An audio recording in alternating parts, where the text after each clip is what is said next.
1981 оны улсын баяр наадам ардын улсуудын түүхэд 60 жилийн он баярт 512 бүх барилдсанаас Улс аймгийн Арга сумын ариата дархан авраг баян мөнх 9 дөрүүлж Өвөр Анга аймгийн нарийн тэл сумын ариата дархан авраг царин тогтох 8 давж үзүүллээ.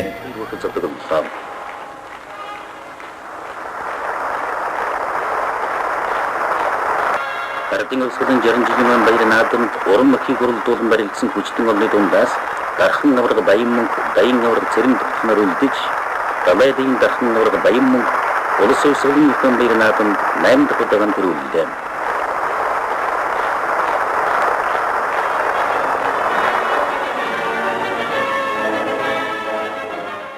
Мянга 982 оны улсын баяр наадам 512 хүчтэн зодтолсноос түрүү үзүүрт улс аймгийн 2 бүх үлдлээ. Хяргал сумын ариата дархан авраг баян мөнх 9 дахь удаан төрүүлж Давс сумын ариат улсын арслан мөнгөн 31 насындан 8 давн улсад анх удаа үзүүллээ. Өрөлдүүлэн хийж эрбэр авхажсан басарснос аглагцалтан авраг арслангуудыг ширэдүүлсэн эдэрмэг хүчтэнгүүд олноор тодорч улсын ачны болцлыг 7 залуу хангалаа.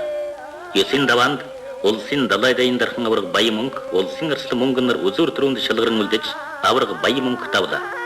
Ийхүү баян мөнх авраг ардын тэрэн их баяр наадмын анхны 9 удаа төрүүлсэн дээд амжилтын эзэн болж алдар цолоо улам баяжан дархаллаа.